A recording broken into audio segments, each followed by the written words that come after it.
का मौक़िफ़ क्या? हुकूक घर बैठे नहीं मिलते, हक के लिए लड़ना पड़ता है। आज से जो लॉन्ग मार्च शुरू हो रहा है, यह अवाम के हुकूक के लिए है। पाकिस्तान में नए निजाम के लिए है। पीटीआई रहनुमा फवाद चौधरी की बोल न्यूज से गुफ्तगू। कहा, इस मार्च में इमरान खान ने लहू दिया है। इस मार्च में सबसे ज्यादा जिम्मेदारी अवाम की है, जो अपने हुकूक के लिए और निजाम बदलने के लिए बाहर निकलें। हक है वो लोगों को घर बैठे नहीं मिलते, हकूक के लिए लड़ना पड़ता है। और कल से ये जो लॉन्ग मार्च शुरू हो रहा है, ये अवाम के हकूक के लिए है, ये पाकिस्तान में नए निज़ाम के लिए है। इमरान खान ने इस तहरीक में अपना लहू दिया है।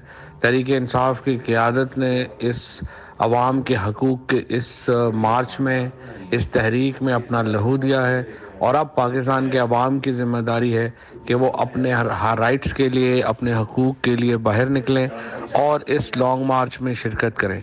इस लॉन्ग मार्च में अब सबसे बड़ी ज़िम्मेदारी अवाम के ऊपर है। वो इमरान खान की जो तहरीक है, इमरान खान की जो लीडरशिप है, उसमें आगे बढ़ें और अपने हक के लिए लड़ें। और मुझे पूरी उम्मीद है कि आज वज़ीराबाद में हज़ारों लोग जमा होंगे और अपने हकूक़ के लिए, निज़ाम बदलने के लिए इमरान खान की क़यादत में ये अजीम सफ़र दोबारा शुरू करेंगे। इमरान खान ने अपने कत्ल की साजिश